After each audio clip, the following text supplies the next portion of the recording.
Shalom jemaat Tuhan, bersyukur kalau pada pagi hari ini kita boleh bersama-sama beribadah kepada Tuhan. Kita akan bersama-sama mempelajari firman Tuhan di dalam Yohanes 3 ayat yang ke-22 sampai yang ke-36. Ini ayat yang cukup panjang, tetapi saya akan membahas beberapa ayat saja. Saya beri judul, Ia Harus Makin Besar. Sebelumnya kita akan bersama-sama berdoa. Bapa di dalam surga, kami bersyukur oleh anugerah Tuhan, kami boleh ada sebagaimana kami ada saat ini Bapa. Kami bersyukur oleh pengorbanan-Mu kami boleh diselamatkan, kami boleh diampuni. Biarlah Tuhan, hidup kami senantiasa mempermuliakan nama-Mu Tuhan. Ya Bapa, jika saat ini kami akan bersama-sama mendengarkan sabda firman-Mu, biarlah Roh Kudus menguasai hati pikiran kami, untuk firman-Mu boleh termeterai dalam hati kami. Terima kasih Tuhan, biarlah firman-Mu menguatkan kami, meneguhkan kami, menghibur kami, mengkoreksi cara hidup kami Tuhan. Terima kasih Tuhan, hanya di dalam nama Tuhan Yesus Kristus kami berdoa dan mengucap syukur. Haleluya. Amin. Baik, kita akan membaca ayat firman Tuhan di dalam Yohanes pasal yang ketiga. Saya akan mengambil di dalam ayat yang ke-25 sampai 30. Maka timbullah perselisihan di antara murid-murid Yohanes dengan seorang Yahudi tentang penyucian. Ayat yang ke-26 sama-sama. Lalu mereka datang kepada Yohanes dan berkata kepadanya, Rabi, orang yang bersama dengan engkau di seberang sungai Yordan, dan yang tentang dia engkau telah memberi kesaksian, dia membaptis juga dan semua orang pergi kepadanya. Ayat yang ke-27. Jawab Yohanes, tidak ada seorang pun yang dapat mengambil sesuatu bagi dirinya kalau tidak dikaruniakan kepadanya dari surga. Ayat yang ke-28. Kamu sendiri dapat memberi kesaksian bahwa aku telah berkata, aku bukan Mesias, tetapi aku diutus untuk mendahuluinya. Ayat yang ke-29. Yang empunya mempelai perempuan ialah mempelai laki-laki. Tetapi sahabat mempelai laki-laki yang berdiri dekat dia dan yang mendengarkannya sangat bersukacita mendengar suara mempelai laki-laki itu. Itulah sukacitaku dan sekarang sukacitaku itu penuh. Ayat yang terakhir 30. Ia harus makin besar tetapi aku harus makin kecil. Luar biasa, puji Tuhan. Pada nats ini Yesus dan murid-muridnya melakukan perjalanan ke tanah Yudea. Dikatakan bahwa Yesus dan murid-muridnya membaptis di dekat tempat Yohanes Pembaptis, juga membaptis orang-orang. Nah, dikatakan di ayat yang ke-22 sampai 23 dalam Yohanes pasal 3. Sesudah itu Yesus pergi dengan murid-muridnya ke tanah Yudea dan ia diam di sana bersama-sama mereka dan membaptis. Akan tetapi Yohanes pun membaptis juga di Ainon dekat Salim, sebab di situ banyak air dan orang-orang datang ke situ untuk dibaptis. Nah, Yesus dan para muridnya melanjutkan pelayanan pembaptisan seperti yang dilakukan oleh Yohanes Pembaptis. Ini peristiwa sesudah Yesus Kristus dibaptis oleh Yohanes Pembaptis. Ya. Ini Yesus memulai pelayanannya.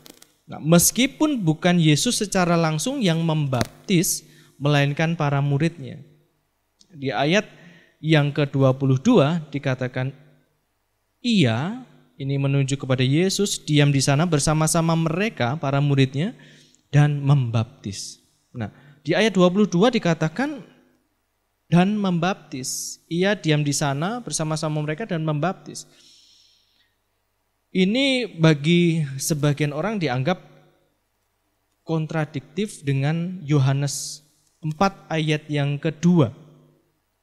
Di dalam Yohanes 4 ayat yang kedua dikatakan meskipun Yesus sendiri tidak membaptis, melainkan murid-muridnya.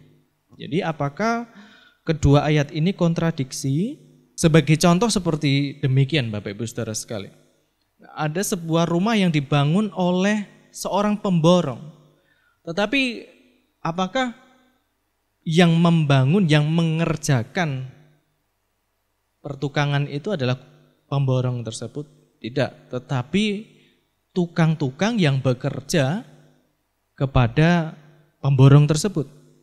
Ya. Sama seperti rumah kami ya taunya developer yang membangun, tetapi ternyata ya tukang-tukang dari pemborong yang ditunjuk oleh developer. Nah, sama dengan demikian, atas nama yang membaptis adalah Yesus. Tetapi sejatinya bukan Yesus sendiri secara langsung yang membaptis orang-orang, tetapi para muridnya. Jadi Yohanes pasal 4 ayat yang kedua itu menjelaskan Yohanes 3 ayat 22, di mana para murid yang membaptis. Ya, tetapi orang banyak mengenalnya yaitu atas namanya Yesus. Gitu ya. Nah, karena Yesus dan para muridnya melakukan pembaptisan dan banyak yang datang kepadanya, murid-murid Yohanes Pembaptis panas hati karena merasa ada yang mengungguli guru mereka. Bapak Ibu Saudara sekalian, Yohanes Pembaptis merupakan seorang yang sangat berpengaruh di zamannya, ya. Seorang yang berkarisma karena dipenuhi oleh Roh Kudus, berani menyatakan kebenaran, berani menyatakan dosa, menegur dosa, tidak hidup dalam kenikmatan duniawi. Ya. Sampai-sampai Herodes Antipas takut dengan Yohanes Pembaptis. Di dalam Markus 6 ayat yang ke-20 dikatakan sebab Herodes segan. Dikatakan Herodes segan akan Yohanes karena ia tahu bahwa Yohanes adalah orang yang benar dan suci. Ya. Berkarisma karena apa? Roh Kudus, dipenuhi oleh Roh Kudus. Berwibawa karena dipenuhi oleh Roh Kudus. Jadi Herodes ini melindungi Yohanes Pembaptis. Ya, dikatakan Herodes segan. Padahal ini pemimpin, tapi sampai segan kepada rakyat sipil, masyarakat sipil. Tetapi masyarakat sipil ini bukan orang sembarangan, orang yang dipenuhi Roh Kudus. Sehingga merupakan sosok yang sangat berpengaruh di zamannya. Banyak pengikut yang mengikuti Yohanes Pembaptis, banyak yang dilayani pembaptisan oleh Yohanes Pembaptis. Saya lanjutkan, tetapi apabila ia mendengarkan Yohanes, hatinya selalu terombang-ambing, namun ia merasa senang juga mendengarkan dia. Perkataan Yohanes yang penuh dengan Roh Kudus itu berkuasa untuk menggetarkan jiwa dan hati orang-orang yang mendengarkan, yang menegur dosa, yang menyatakan kebenaran. Nah, ini menunjukkan betapa besar pengaruh dan reputasi Yohanes Pembaptis di masa itu. Sehingga para murid pasti bangga, para murid Yohanes Pembaptis bangga punya guru seperti Yohanes Pembaptis yang sangat yang disegani oleh pemimpin negara, ya, yang berpengaruh di zamannya, yang berkarisma, berwibawa, ya, hidup tidak neko-neko. Pastilah para muridnya senang gitu ya, bangga. Tapi sayang, murid-murid Yohanes Pembaptis justru terjebak dalam kondisi kesombongan karena ada dalam kelompok dari tokoh masyarakat yang disegani di zamannya. Ya. Jadi justru sombong, bukannya meneladani kehidupan gurunya Yohanes Pembaptis yang tidak neko-neko, tetap rendah hati, ya. Tetapi justru para muridnya terjebak dalam kondisi kesombongan karena berada di dalam kelompok yang berpengaruh di zamannya. Ya. Bahkan murid-murid Yohanes ini sempat terlibat perdebatan dengan orang-orang Yahudi tentang penyucian atau baptisan di dalam Yohanes 3 ayat 25. Ya. Nah, karena dikuasai oleh rasa iri hati, murid-murid Yohanes mencoba komplain kepada Yohanes Pembaptis, gurunya, sampai mengatakan hal-hal yang berlebihan, dilebih-lebihkan.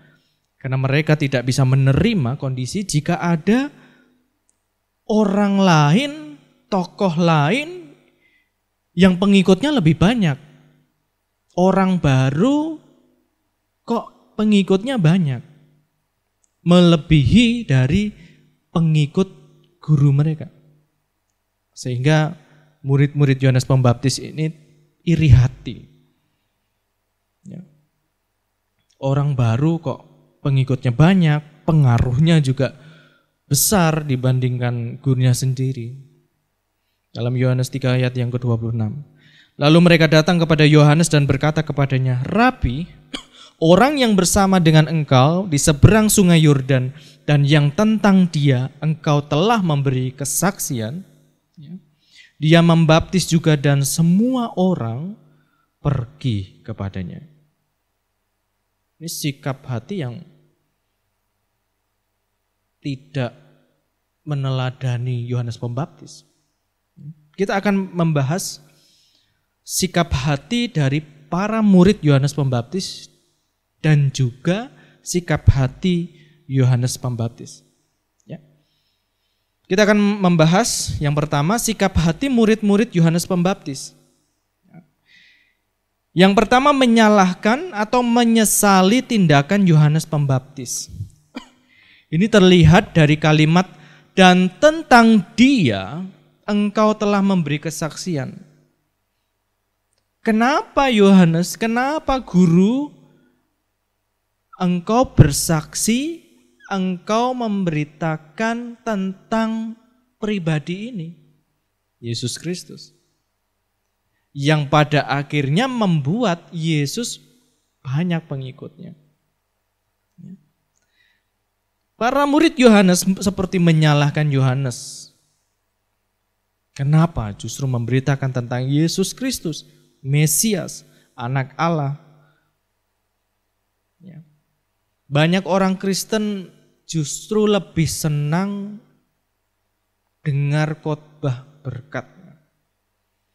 Tetapi tidak ada gairah ketika dengar khotbah tentang pribadi Yesus.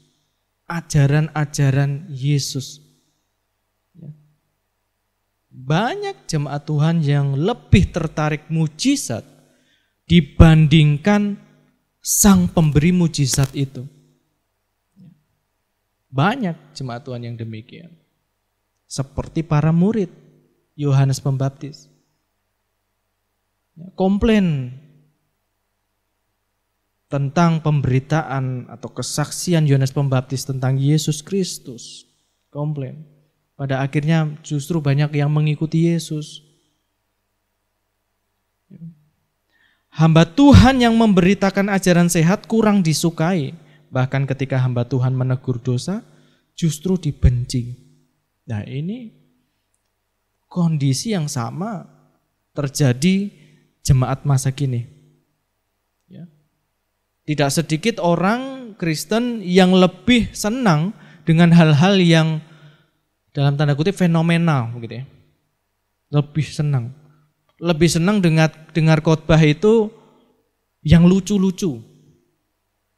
Yang lucu tanpa adanya muatan kebenaran di dalamnya. Ya pokoknya senang gitu loh. Dengar khotbah enggak ngantuk karena khotbahnya lucu. Firman Tuhan bukanlah sebuah lelucon. Firman Tuhan bagaikan pedang bermata dua yang bisa mengoreksi hati kita, mengoreksi jalan hidup kita. Bukan lelucon.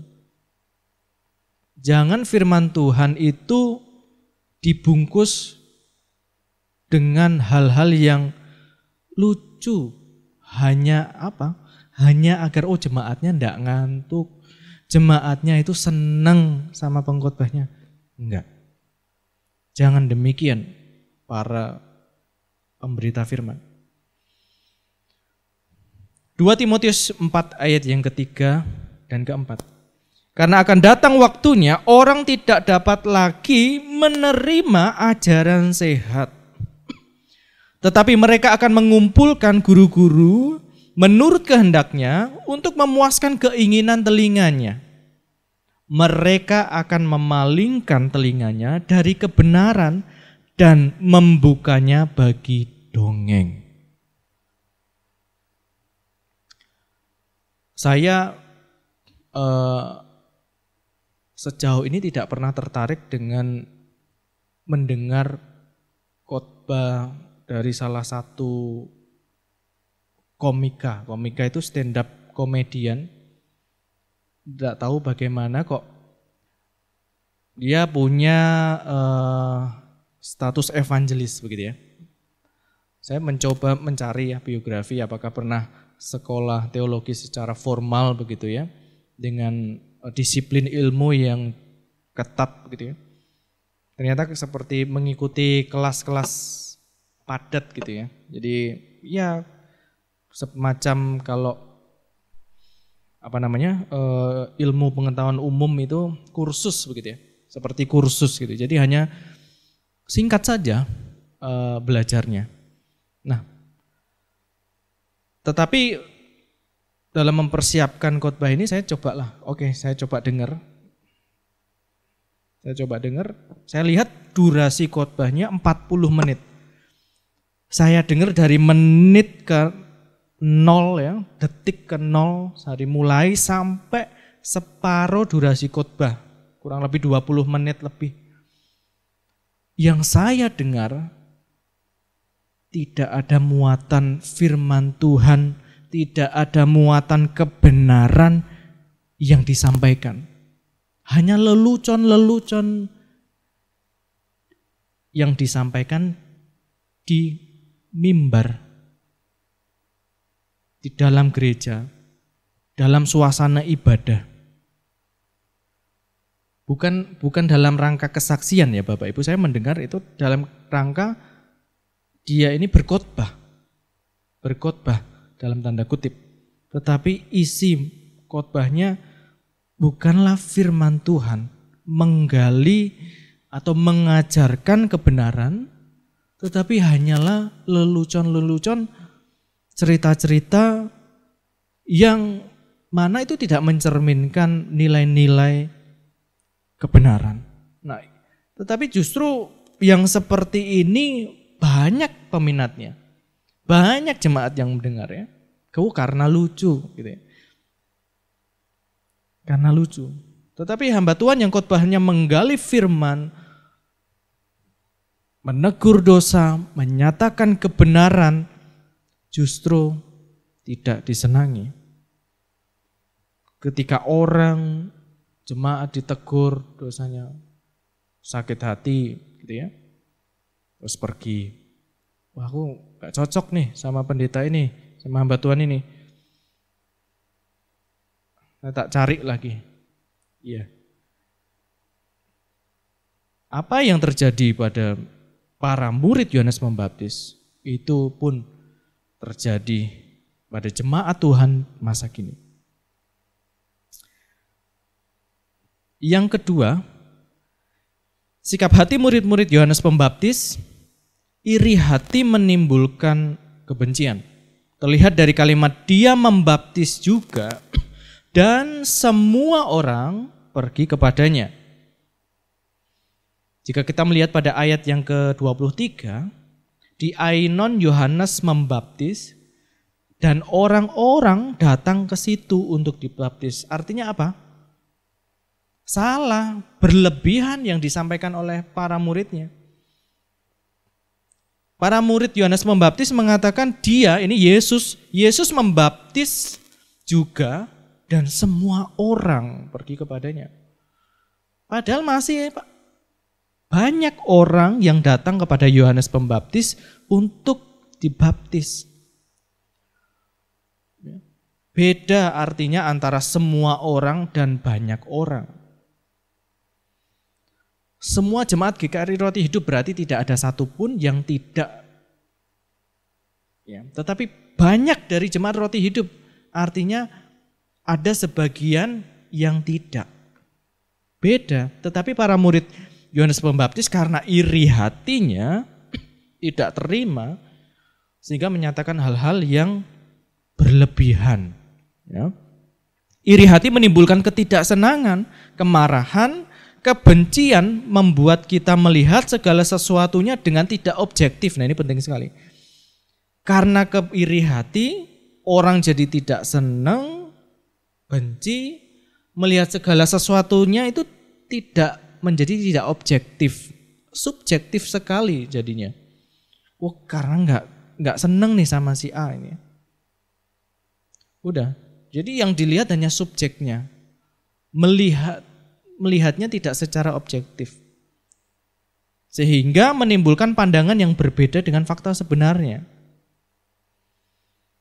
Ya. Nah ini, contohnya seperti ini. Kita memandang seseorang yang tidak kita senangi ya. Udah apa aja yang dilakukan di mata kita itu salah. Di mata kita itu tidak menyenangkan begitu ya. Si A melakukan apa gitu ya. Belajar gitu ya. Udah. Kita mikirnya udah negatif. Alah itu cari-cari aja sih, cari perhatian. Gitu ya. Di dalam 4 pekerjaan kita mungkin ya. Ada orang yang jujur begitu ya. Mengakui kesalahan kepada pemimpin atasannya. Karena kita nggak seneng sama orang itu, kita menilai, alah cari muka itu serba salah. Karena kita sudah iri. Gitu. Akarnya adalah iri hati. Sehingga kita membenci seseorang dan melihat secara subjektif, bukan objektif. Nah itu cilaka. Dalam pelayanan, kita sudah ambil bagian juga dalam pelayanan, tetapi ketika kita melihat, waduh ada orang lain yang jenis pelayanannya sama dengan kita, lebih oke nih. Banyak orang yang memuji gitu, kita sudah nggak senang. Udah sehingga apapun yang dilakukan oleh orang itu, kita nilai negatif sekali. Nah itu sikap hati yang tidak baik, ya, tidak benar. Karena akarnya adalah iri hati. Albert Barnes pernah memberikan komentar sebagai berikut.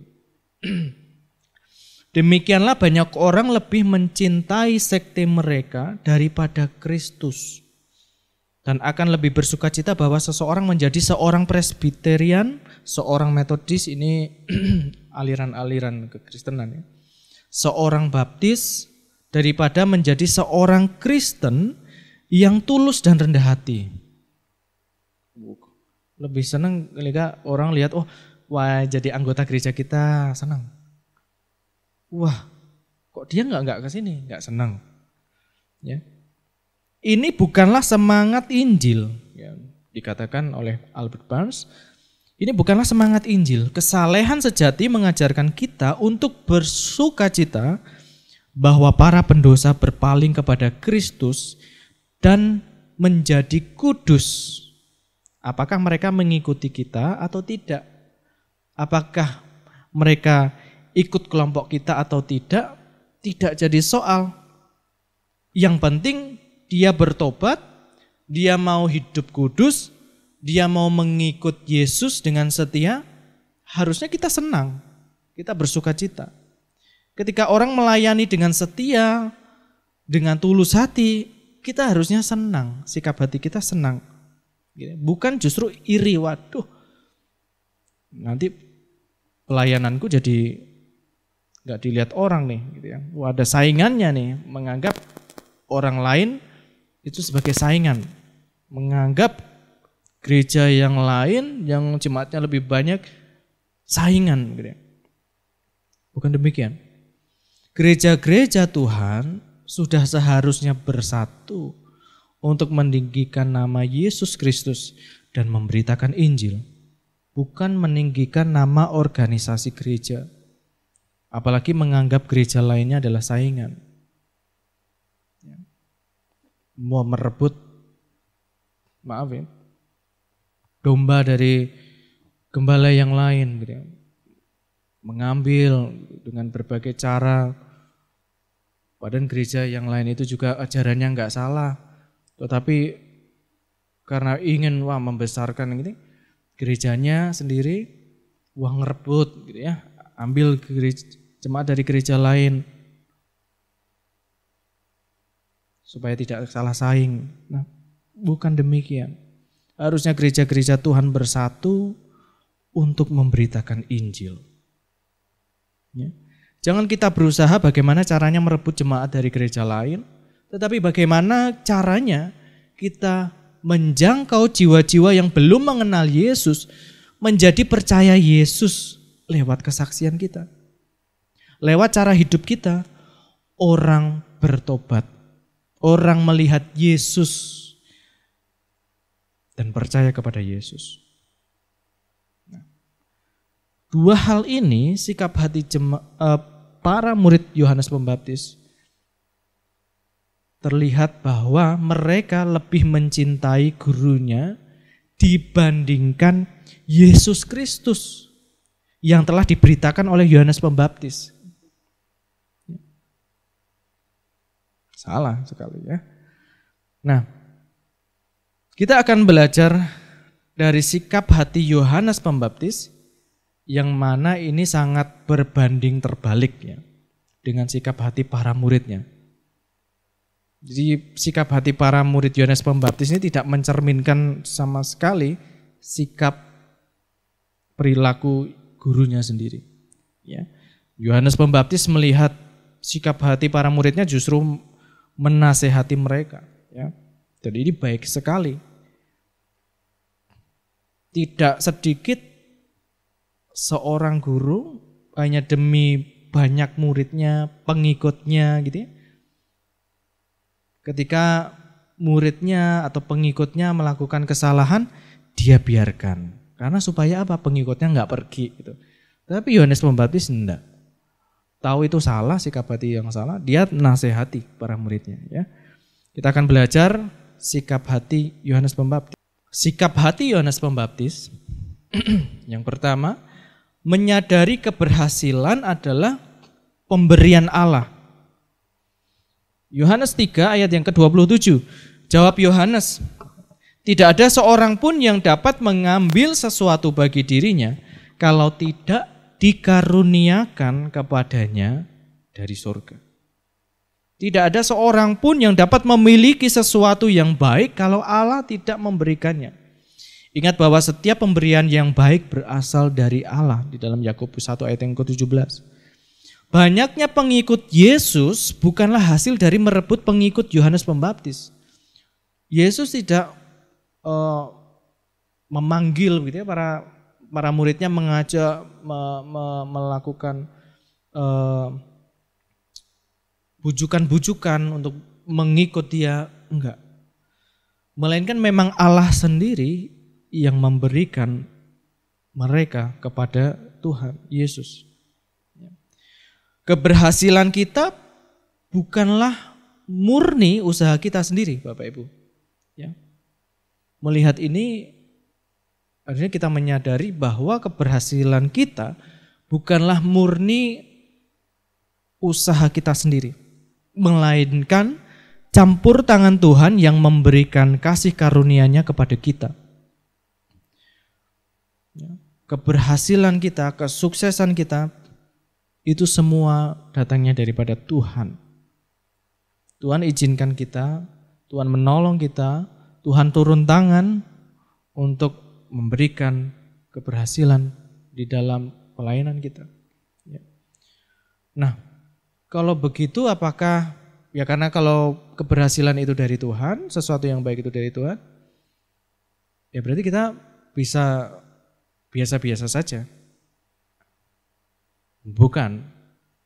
Meskipun keberhasilan, kesuksesan merupakan campur tangan Tuhan, bukan berarti menjadi alasan untuk kita bekerja melayani dengan asal-asalan. Ya. Tidak menjadi alasan kita bekerja melayani dengan asal-asalan. Tidak berusaha, tidak berdoa, tidak persiapan, tidak merencanakan, tidak merancang, tidak latihan, dan lain sebagainya. Bukan demikian. Ingat Kolose 3 ayat 23. Apapun juga yang kamu perbuat, perbuatlah dengan segenap hatimu. Apapun juga yang kamu perbuat, perbuatlah dengan segenap hatimu. Seperti untuk Tuhan dan bukan untuk manusia. Jadi berbuat dengan segenap hati. Segenap upaya, perjuangan, usaha, pikiran kita, persiapan kita, latihan kita, itulah berbuat segenap hati. Jadi bukan berarti terus kita melakukan pekerjaan pelayanan kita dengan asal-asalan. Toh Tuhan kok yang memberikan keberhasilan, bukan demikian. Justru Tuhan tidak memberkati orang yang malas. Ya, Tuhan tidak memberkati orang yang malas. Tuhan ingin kita itu bekerja dengan segenap hati kita. Kita tetap harus berusaha sebaik mungkin terhadap pekerjaan pelayanan kita. Di atas itu kita harus menyadari bahwa keberhasilan pelayanan kita datangnya dari Tuhan. Artinya kita itu jangan sombong ketika kita berhasil. Bukan karena jerih lelah kita, tetapi karena Tuhan. Kalau Tuhan tidak memberikan keberhasilan, kesuksesan, tidak campur tangan, mau kita sengoyo apapun, nggak akan jadi kok, nggak akan berhasil. Ya, jadi artinya jangan sombong. Ketika kita di posisi yang berhasil, sukses dalam pekerjaan, dalam pendidikan, dalam pelayanan, itu semua karena Tuhan. Campur tangan Tuhan, dikaruniakan oleh Tuhan. Jadi janganlah kita sombong. Yohanes pasal 2 ayat yang ke-7 dan 8, Yesus berkata kepada pelayan-pelayan itu, isilah tempayan-tempayan itu penuh dengan air, dan mereka pun mengisinya sampai penuh. Yesus menyuruh para pelayan-pelayan itu, isi tempayan-tempayan itu dengan air, isi dengan penuh. Mereka apa yang mereka lakukan? Mengikuti perintah Tuhan.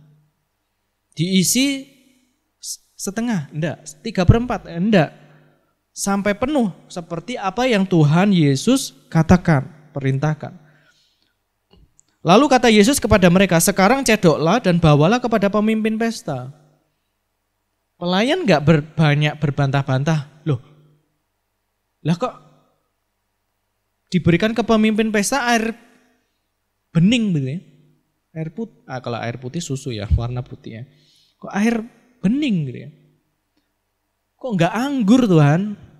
Sedangkan yang habis itu anggur kita, kok malah kita akan berikan air. Pelayan-pelayan ini luar biasa, sikap hatinya luar biasa. Dia lakukan dengan segenap hati perintah Tuhan, suruh ngisi tempayan-tempayan dengan penuh, dia isi dengan penuh, suruh bawa ya dia bawa tanpa banyak berargumentasi dengan Tuhan Yesus. Dia ikuti perintah Tuhan, dia bawa tempayan yang ya air itu ya, suruh mencedok air itu dari tempayan-tempayan. Mereka lakukan. Dan kita tahu kisah ini bahwa air itu menjadi air anggur yang rasanya justru yang paling baik. Dikomentari kalau loh justru kok malah menyimpan yang terbaik gitu ya. Keberhasilan itu dari siapa? Dari Tuhan. Tetapi apa yang dilakukan pelayan-pelayan itu? Melakukan pekerjaannya, menjadi bagiannya dia lakukan. Selebihnya hasilnya Tuhan yang campur tangan. Mujizat Tuhan terjadi. Bapak Ibu Saudara sekalian, kerjakan apa yang menjadi bagian kita dengan upaya terbaik kita. Biarlah Tuhan mengerjakan bagiannya. Lakukan bagian kita dengan upaya terbaik. Bukan dengan asal-asalan. Melakukan bagian kita dengan asal-asalan, tidak, itu salah. Lakukan bagian kita dengan upaya terbaik kita, biar Tuhan yang mengerjakan bagiannya. sekian tahun yang lalu saya diberikan kepercayaan untuk memimpin sebuah panitia begitu ya, di organisasi yang sebelumnya, organisasi gereja yang sebelumnya. Nah, saya tergerak bikin acara bakti sosial di salah satu panti asuhan gitu. Nah, kok berani gitu ya bikin acara bakti sosial, kalau memberi hanya sedikit gitu kan malu gitu ya. Tapi saya karena ada gerakan hati seperti itu, saya coba lakukan lah. Saya coba konsultasi dengan gembala sidang waktu itu ya. Kondisi gereja bukan gereja yang besar begitu ya. Jumlah anggota tidak banyak ya, dan banyak yang kondisinya sederhana. Nah, saya koordinasi dengan gembala sidang. Saya coba gimana ya Pak? Apakah terbesit waktu itu ide untuk karena ini kan bakti sosial begitu ya, bukan untuk gereja sendiri, bukan untuk pembangunan gereja, bukan untuk memfasilitasi gereja enggak, tetapi untuk bakti sosial kepada anak-anak panti asuhan. Nah, saya coba bikin proposal gitu ya, diajukan ke lembaga-lembaga ya, instansi-instansi yang sekiranya memang bisa mendukung atau biasa mendukung kegiatan-kegiatan sosial gitu ya, kegiatan-kegiatan amal seperti itu. Nah, awalnya tidak ada persoalan ya dengan ide seperti itu. Saya cobalah, oke. Sudah coba susun begitu ya. Beberapa lembaga instansi coba saya lirik begitu ya. Nah, kemudian di hari-hari berikutnya ada pertemuan begitu, jemaat, acara doa gitu. Nah, kemudian di akhir acara kegiatan itu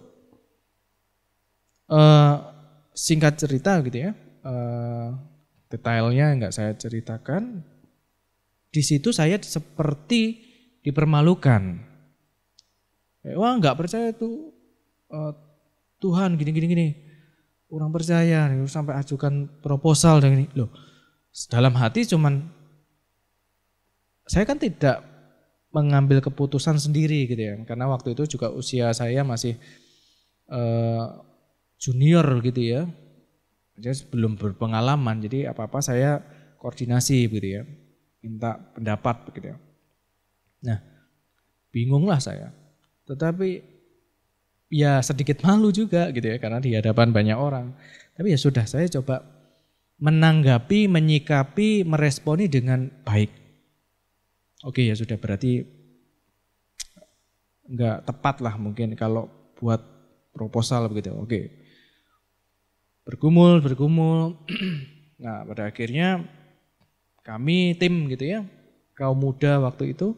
Oke, atau gini, galang dana, ya sudah enggak usah keluar-luar, ini aja keluarga kita atau siapalah rekan-rekan kita, jemaat Tuhan, kita bikin cetak kaos, kita jual begitu ya. Oke, nilainya kan segini, kita jual sekian lah, enggak terlalu mahal, enggak sampai yang melambung tinggi enggak. Karena kita memahami kondisi jemaat Tuhan waktu itu. Nah, singkat cerita, oke, banyaklah ya, beberapa enggak sampai bisa menutup dari anggaran yang kami sudah coba rancang begitu ya. Kurang. Nah, mendekati hari H,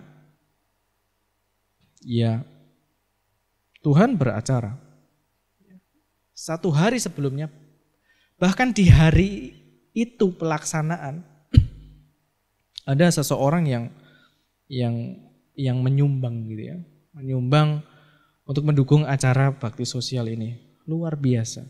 Sehingga kami membawa bantuan bingkisan gitu ya, berupa enggak hanya bingkisan ya. Waktu itu kalau nggak salah diapers dan juga peralatan-peralatan bayi lah anak-anak. Tapi juga bawa sejumlah uang nominal yang pantas gitu ya, dalam tanda kutip yang pantas gitu loh. Maksudnya juga kita akan rombongan tapi kita ya cukup senang karena pasti akan bermanfaat bagi operasional panti asuhan itu. Nah Bapak Ibu, situ saya melihat ya sudah, yang penting saya melakukan bagian saya, upaya terbaik saya, bukan terus dengan loyo, waduh sudah dipermalukan begitu terus loyo, ya udahlah, ya udah ini aja lah, asal-asalan gitu. Enggak, saya mencoba, ya sudah, coba semampu lagi, upaya lagi. Tuhan kasih hikmat dan Tuhan menyatakan kebaikannya, karunia-Nya. Tuhan memberkati kegiatan acara kami waktu itu. Bukan hasil kerja keras saya, Bapak, bukan, semua karena Tuhan. Bagaimana mungkin orang bisa tiba-tiba ngasih gitu ya, nyumbang. Saya enggak ngajak, saya enggak mencoba merayu-rayu, enggak. Tuhan sendiri yang gerakkan hati orang tersebut. Ya. Bukan upaya saya sebagai manusia, saya lemah, saya terbatas. Tetapi Tuhan yang beracara. Ya. Yang kedua, Bapak Ibu, sikap hati Yohanes Pembaptis menghindarkan diri dari kondisi fanatisme orang terhadap dirinya. Nah, karena Yohanes Pembaptis ini orang yang sangat berpengaruh ya di zamannya. Nanti sampai pemimpin negara ya, Herodes itu sampai segan gitu ya, sampai takut kepada Yohanes Pembaptis. Banyak pengikutnya. Tetapi Yohanes Pembaptis tidak ingin menciptakan kondisi fanatisme orang terhadap dirinya. Dia justru tidak ingin. Di dalam Yohanes 3 ayat yang ke-28, kamu sendiri dapat memberi kesaksian bahwa aku telah berkata, aku bukan Mesias. Yohanes Pembaptis pernah berkata, mengajarkan, menjawab pertanyaan, siapa kamu? Apakah kamu Mesias itu yang diberitakan? Bukan. Aku bukan Mesias. Apakah kamu Elia? Apakah kamu Nabi? Bukan. Ya. Luar biasa. Dan Yohanes konsisten dengan itu. Dia tidak terbuai dengan popularitas, dengan pengaruh,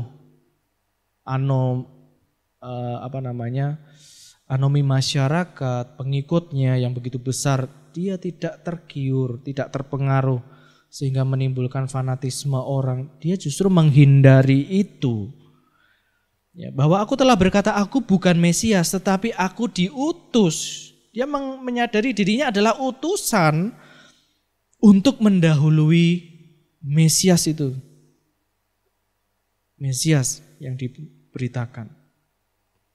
Yohanes Pembaptis menyadari betul bahwa tugasnya hanyalah mempersiapkan jalan bagi Yesus Kristus Sang Mesias. Menyadari bahwa dia hanyalah utusan, bukan Mesias itu sendiri. Bisa saja padahal ya, dia kalau Yohanes Pembaptis dengan pengaruh yang begitu besar, wibawa yang begitu besar, karisma yang begitu besar, terus menganggap dirinya sebagai Mesias, orang pasti akan percaya. Tetapi Yohanes Pembaptis tidak memiliki sikap hati seperti itu. Secara tegas dia berkata bahwa aku telah berkata. Dulu itu saya pernah bilang saya bukan Mesias. Saat ini pun juga tidak. Saya hanyalah utusan yang memberitakan, mempersiapkan jalan bagi dia.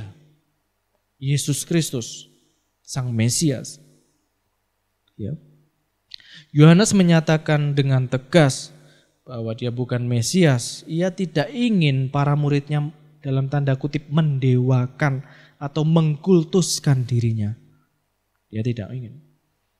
Yohanes 1 ayat 22 dan 23. Maka kata mereka kepadanya, siapakah engkau? Sebab kami harus memberi jawab kepada mereka yang mengutus kami.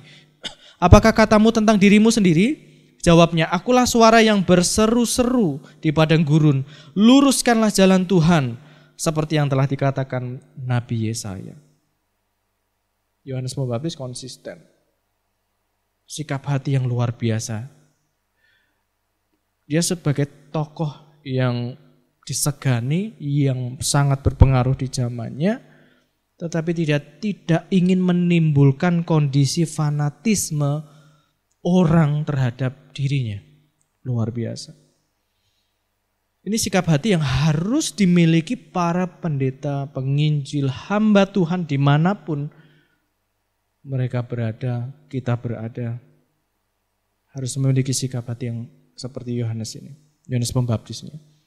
Tidak sedikit pendeta yang justru mencari kedudukan dalam sebuah organisasi. Ya. Saya sedih ketika mengetahui, melihat, mendengar ada sekelompok orang gitu ya, pendeta-pendeta ini berupaya bagaimana caranya pakai cara-cara kayak orang-orang dunia. Politik uang lah, fitnah lah. Untuk apa? Mencapai kedudukan di dalam sebuah organisasi gereja. Itu sikap hati yang buruk. Tidak sedikit juga pendeta yang mencari popularitas. Pemberitaan firman itu menjadi sebuah pekerjaan, ya, pencari nafkah gitu ya. Cari popularitas semakin banyak, bagaimana cara supaya banyak diundang. Loh, kita diundang berkhotbah itu semua juga karena Tuhan kok. Ya, bukan karena kita itu fasih berbicara, fasih berkhotbah, pandai dalam menggali, bukan. Semua karena Tuhan. Tetapi enggak sedikit hamba-hamba Tuhan yang justru mencari popularitas, mencari banyak pengikut, dan mencari puji-pujian manusia. Ya, ingin namanya termasyhur, sangat disayangkan. Ya. Ketika jemaat seperti mendewakan dalam tanda kutip dirinya, bukannya menegur dan mengarahkan jemaatnya, tetapi justru berbangga hati, oh saya seperti didewakan nih, dipuja-puji oleh jemaat saya. Bangga diri. Harusnya menegur, harusnya mengarahkan. Loh, yang harusnya dipuja-puji itu Tuhan loh. Saya ini hanya hambanya Tuhan. Bukan dalam tanda kutip Tuhannya, bukan. Saya ini hambanya Tuhan. Saya melayani Tuhan, bukan saya yang harusnya dilayani. Ya. Ketika ada jemaat yang justru mendewakan dalam tanda kutip, harusnya sebagai hamba Tuhan kita menegur, kita mengarahkan, gitu ya. Bukan justru berbangga diri. Bapak Ibu, saya itu kan senang ya nonton film gitu ya, saya senang. Ya hiburan saya itu nonton gitu ya, entah itu nonton streaming, nonton di laptop gitu ya, ataupun nonton di bioskop, yaitu hobi lah saya itu, senang gitu. Nah, beberapa waktu lalu sempat ada film viral gitu ya, dari Korea Selatan, bukan drakor ya, film dokumenter gitu ya, dan itu sempat viral gitu ya, tentang berbagai sekte sesat di Korea Selatan. Ada beberapa, tetapi saya mau tampilkan satu saja. Nah ini, nama sektenya adalah Jesus Morning Star atau JMS ya. Nama pemimpinnya adalah Jeong Meong Seok. Berdiri sejak 1980 sekte ini. Nah, pemimpin sekte ini mengaku dirinya sebagai Mesias atau Juru Selamat. Mengaku dirinya sebagai Tuhan. Jumlahnya ribuan Bapak Ibu. Ribuan. Dan ada di berbagai negara. Ada di Taiwan juga ada ya. Dan juga pengikutnya ada yang dari luar negeri ya. Kebanyakan pengikutnya adalah wanita-wanita muda. Dia menyasar kampus-kampus gitu. Orang-orang muda, orang-orang yang pintar-pintar gitu. Pengikutnya kebanyakan wanita muda. Cantik-cantik, ya. Para pengikutnya menyebut dirinya itu Tuhan. Sampai-sampai saya nggak ceritakan detail ya, karena itu makan waktu. Saya hanya tarik kesimpulan dan saya intisarinya. Sampai-sampai pengikutnya itu berdoanya bukan kepada Yesus loh, Bapak Ibu. Karena pemimpin sekte ini dianggap Tuhan, sehingga pengikutnya itu berdoa kepada pemimpin sekte. Loh, berdoa bukan kepada Tuhan Yesus, tetapi kepada dalam tanda kutip Tuhan kecil. Pemimpin sekte ini, si Jeong Meong Seok. Ini sangat menyedihkan ya, kondisi yang sangat menyedihkan. Pengikutnya didoktrin tentang penyucian itu dengan cara berhubungan badan, bersama pemimpin sekte. Si orang ini yang mengaku dirinya Mesias, yang bisa menyucikan orang dengan cara hubungan seksual. Dan dia pernah kalau tidak salah tahun 2008 atau 2008 pernah dipenjara selama 10 tahun karena kasus kekerasan seksual. Jadi orang ini sebetulnya adalah predator seksual. Ya. Yang menganggap diri Mesias, menganggap diri Tuhan. Sampai celakanya itu pengikutnya berdoanya kepada dia yang dianggap Tuhan, bukan kepada Yesus Kristus. Sampai sekarang tahun 2020, jadi setelah dibebas dari penjara, dia masih melakukan hal yang serupa. Melakukan kekerasan seksual sampai pada akhirnya di tahun lalu 2022 dia dipenjara lagi. Ya. Banyak Bapak Ibu Saudara sekalian ternyata di luar sana sekte-sekte yang pemimpinnya itu menganggap diri Tuhan supaya menarik banyak pengikut, menyesatkan pengikutnya. Ya. Ini kondisi yang sangat-sangat memprihatinkan. Yohanes Pembaptis tidak terjebak dengan popularitas. Yohanes Pembaptis tidak terjebak dengan animo masyarakat, pengikutnya. Dia tidak ingin memposisikan diri atau menimbulkan kondisi fanatisme orang-orang yang mengikuti dia. Dia mengarahkan semua orang itu kepada ini loh, ada Mesias yaitu Yesus Kristus. Aku bukan Mesias. Yang disembah bukan aku, tetapi harusnya yang disembah adalah Yesus Kristus, Sang Mesias. Ini sikap hati yang harus dimiliki para pemimpin agama. Sikap hati seperti Yohanes Pembaptis, ya, yang harus dimiliki oleh semua pemimpin agama. Khususnya para pendeta, pemberita Injil, pemberita firman, pengkhotbah, gembala sidang, harus pelayan Tuhan, harus punya hati seperti ini ya. Kita harus meneladani Yohanes Pembaptis. Yang ketiga, sikap hati Yohanes Pembaptis menyadari bahwa perannya sebagai sahabat mempelai laki-laki. Ya. Yohanes Pembaptis bukan Mesias, bukan Tuhan, sehingga dia bukan mempelai laki-laki. Tetapi dia hanyalah sahabat mempelai laki-laki. Yohanes 3 ayat yang ke-29, yang empunya mempelai perempuan ialah mempelai laki-laki. Tetapi sahabat mempelai laki-laki yang berdiri dekat dia dan yang mendengarkannya sangat bersukacita mendengar suara mempelai laki-laki itu. Itulah sukacitaku dan sekarang sukacitaku itu penuh. Yohanes Pembaptis memberikan gambaran jelas yang dimengerti oleh setiap orang Yahudi yang mendengarnya waktu itu. Di dalam setiap perkawinan orang Yahudi ada seorang yang memiliki peranan yang sangat penting di dalam pernikahan, yaitu sahabat mempelai laki-laki. Perannya sangat penting, sangat krusial. Ya. Tugasnya adalah bertindak sebagai penghubung atau bisa juga sebagai jubir, juru bicara antara mempelai laki-laki dan mempelai perempuan sewaktu acara meminang. Ya.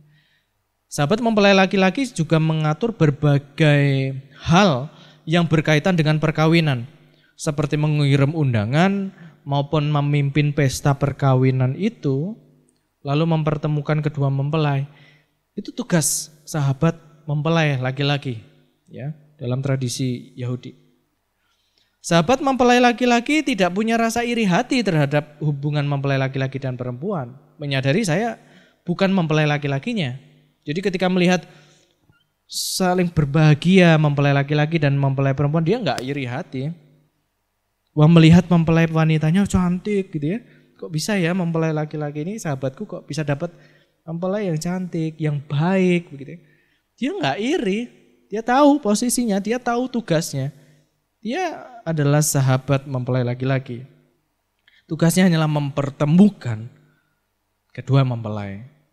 Ia akan menyelesaikan tugasnya dengan penuh sukacita, itu penting sekali. Sahabat mempelai laki-laki melakukan tugasnya, menyelesaikannya dengan penuh sukacita. Demikian Yohanes Pembaptis. Dia mempersiapkan jalan bagi mempelai laki-laki, yaitu Yesus Sang Mesias, Sang Anak Allah, Juru Selamat dunia. Dia beritakan itu, dia persiapkan jalan, dia berkhotbah, mengajar, memberikan kesaksian tentang dia, yaitu Yesus Kristus. Nah, setelah Yesus Kristus hadir, apa yang dilakukan? Apa sikapnya, responnya? Bukan iri. Sekali lagi Yohanes Pembaptis tidak iri. Tetapi dikatakan dengan Lukas, dia sukacita. Sampai dikatakan sukacitaku penuh, luar biasa. Dia melakukan tugasnya sebagai sahabat mempelai laki-laki, menyelesaikan tugasnya dengan sukacita. Inilah kebahagiaan sejati bagi setiap pelayan Tuhan. Bersukacita ketika banyak orang datang kepada Tuhan dan hanya memuji dan menyembah Tuhan. Itu sebetulnya kebahagiaan para pelayan Tuhan, para hamba Tuhan harusnya.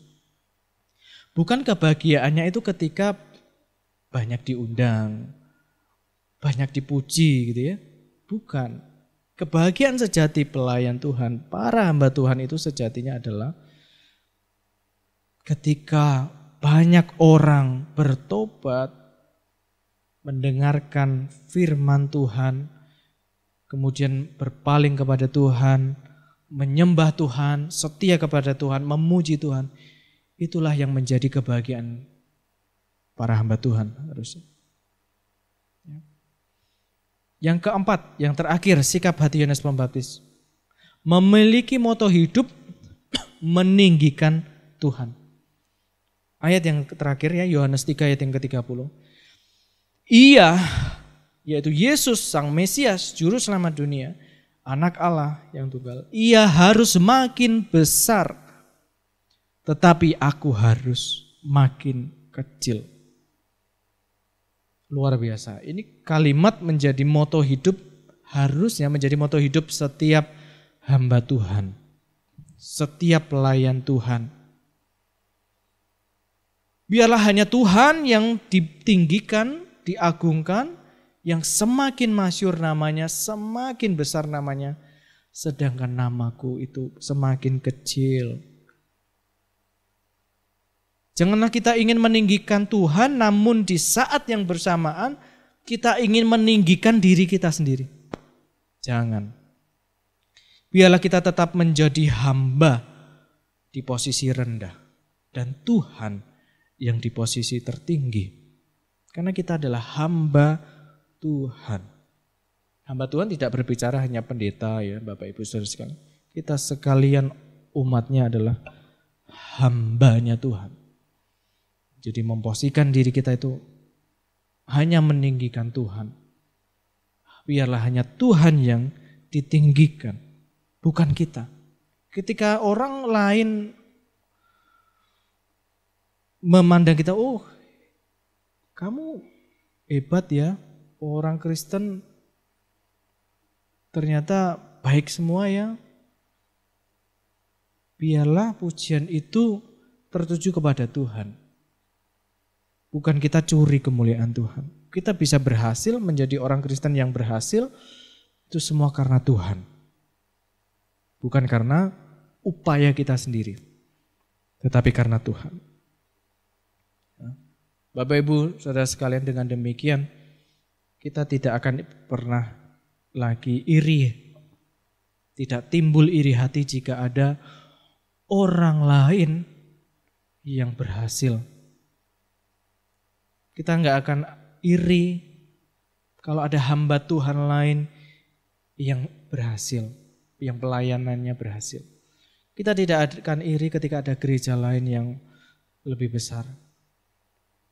Karena biarlah Tuhan saja yang ditinggikan. Karena yang terpenting bagi kita hanyalah nama Tuhan yang ditinggikan.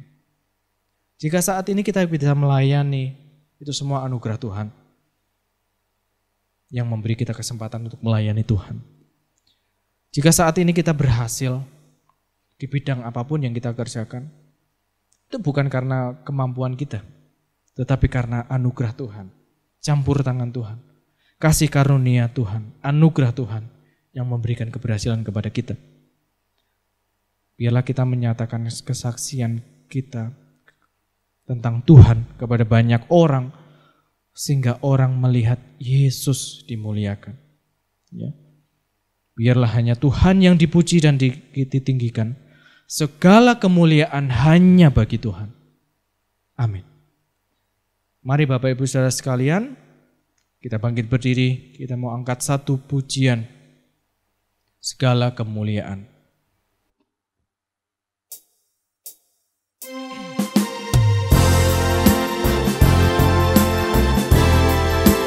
Biarlah hidup kita, kesaksian kita hanya mempermuliakan Tuhan. Karena hanya segala pujian kemuliaan hanya bagi Tuhan, bukan bagi diri kita sendiri. Mari Bapak Ibu Saudara sekalian, kita menyatakan pujian ini, kita nyatakan kemuliaan kepada Tuhan. Kemuliaan hanya bagi Tuhan. Segala hormat pujian hanya bagi Tuhan. Kuasa dan kemuliaan hanyalah bagi Tuhan. Segala kemuliaan, keagungan, kejayaan hanya bagi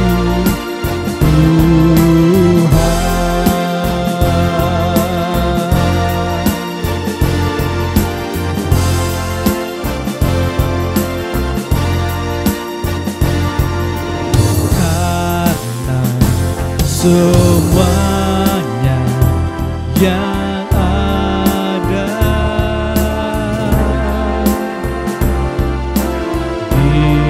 diciptakan olehnya,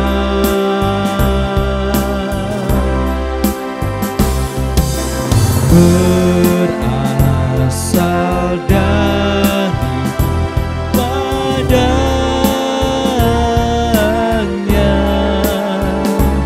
dan hanya bagi Dia.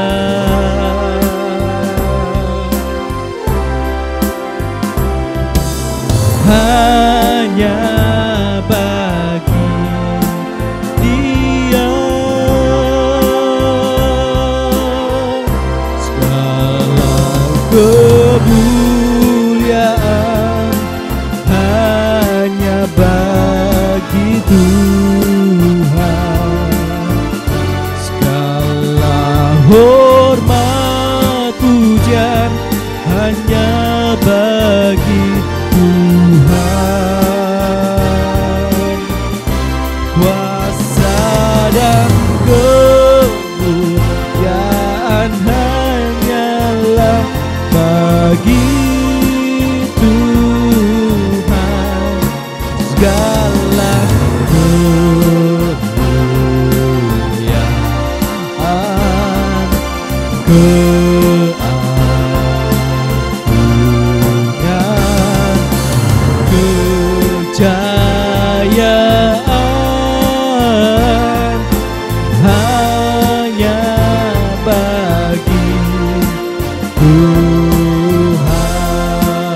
sekali lagi katakan segala kemuliaan.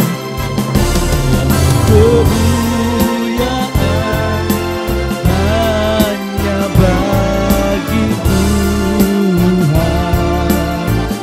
Segala hormat pujian hanya bagi Tuhan. Kuasa dan kemuliaan hanyalah bagi Tuhan. Segala kemuliaan, keagungan,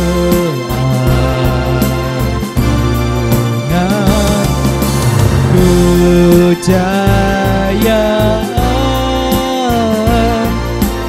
hanya bagi Tuhan.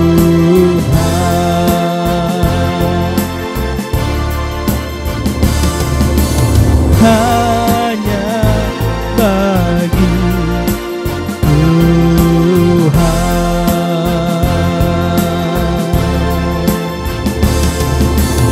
Hanya bagi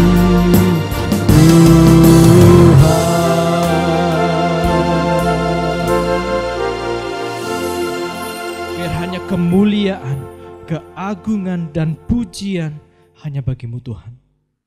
Kami hanyalah hamba-Mu Tuhan, yang tidak layak, yang tidak patut untuk mengambil kemuliaan,